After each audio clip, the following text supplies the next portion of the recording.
on. I'm coming heavy with the fight song. I'm hunting, ooh, oh, till you're gone. Save your last breath, 'cause you don't need it. Devil's gonna grab what he pleases. Ooh, oh, your time has come. When no one can save you, you better run.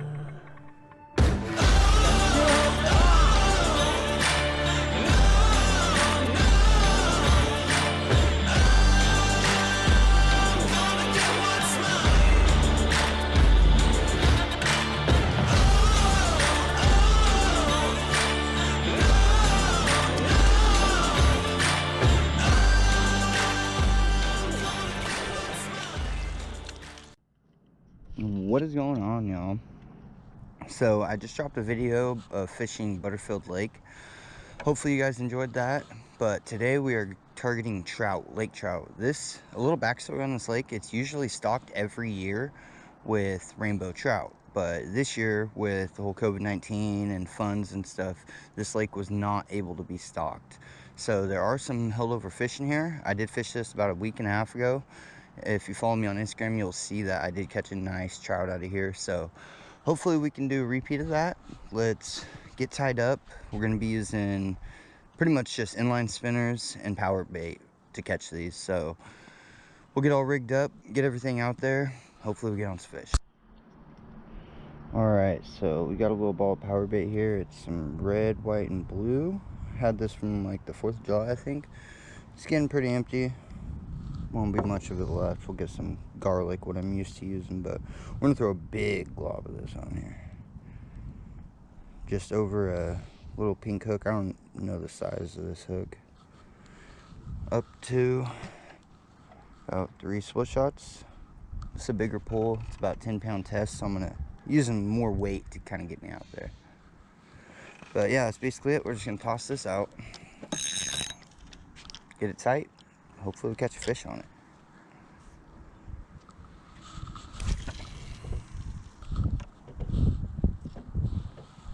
Alright, so basically while we already got that bait set up where we're bottom fishing out there, I'm just going to throw this little rooster tail around. In Oregon, you can fish 2 poles like this. You just have to have a 2-rod validation. It's like 20-something bucks, something like that. It's definitely worth it for salmon season. That is why I have mine. But that's what I'm going to do. I'm going to throw this little spinner around while that thing's just soaking in the water.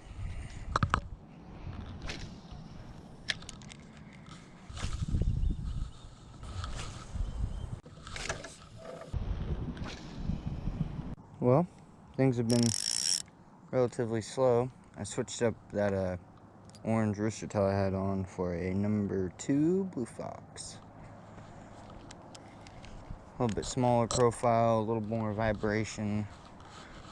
Hoping it would have made one of these fish a little more feisty on the reaction bite, but it's been slow.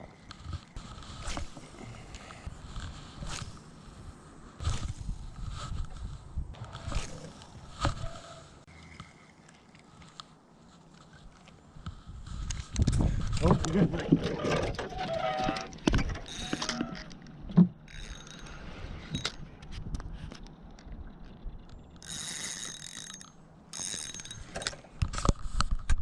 You got a trout on.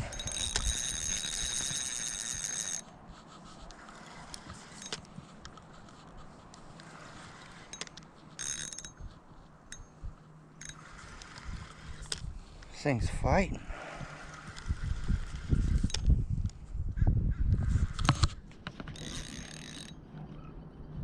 Jeez.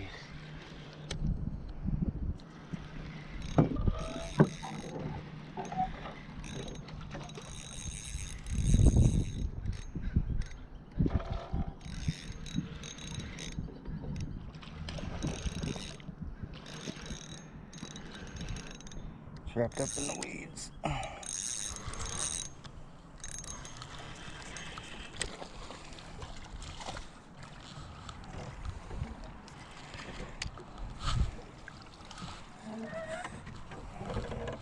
Look at that thing. Oh, there it goes.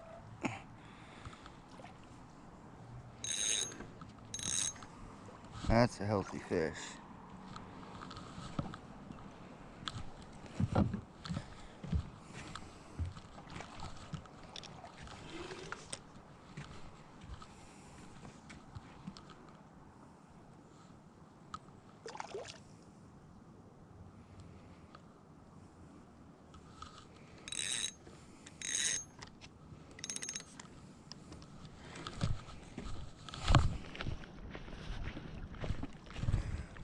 Got this guy pretty tired out.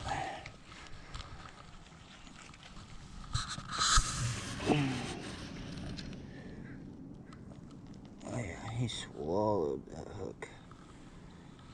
Oh man. That's awesome. That is just awesome. I'm gonna get him back in the water while I go get my pliers. Take that one, dog.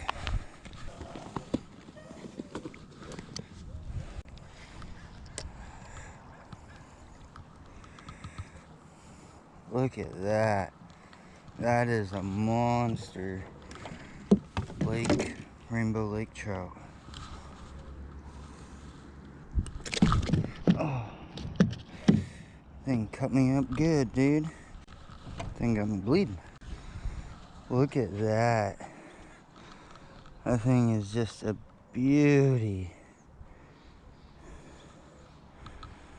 And one of the reasons I don't like to keep a lot of lake trout around here is a lot of them have these little white, they look like rice on them, 2 pieces of rice, and those are cope pods. Very common for lakes around here, and only salmonoids usually get them, and I'm not seeing any of that on here. So this is a really healthy fish, especially this fish being a held over, which means it wasn't stocked in this year or anything.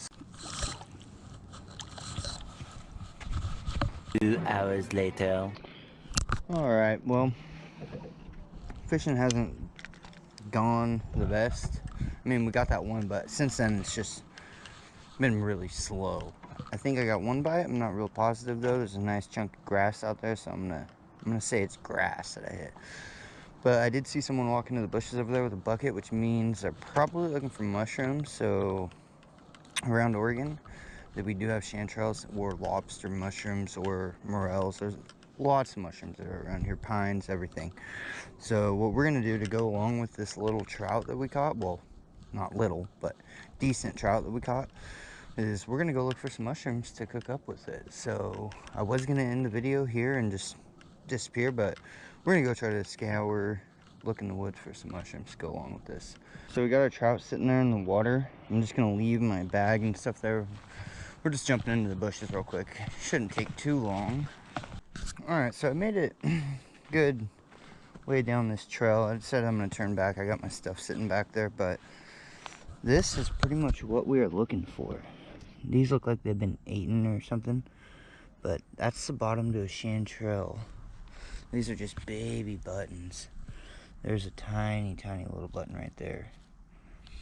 These are too small to grab. I found some up here. There's probably only 2. They're the size of about a nickel. I usually don't like to take anything smaller than a nickel. Two smaller ones should be fine. Wish I could have got some more, but maybe next time. So we're gonna get up to those 2 or whatever, cut them down, and take them home. All right, so I made it to the 2 that I found.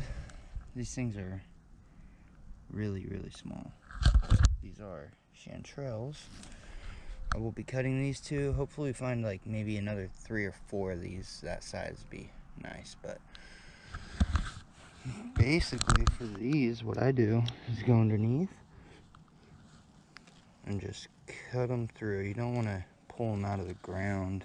This will, 2 little buttons right here.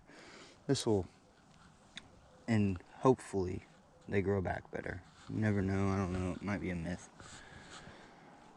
Yeah, that's basically it. These are 2 little chanterelles. I'm just gonna look around for a couple more before I head out. Alright y'all, so I'm back. I got only a couple of these chanterelles here. And then some potatoes and that fish. We are going to season this up. Put a little oil in the bottom of the tin foil. Cut these up. We're not going to cook these with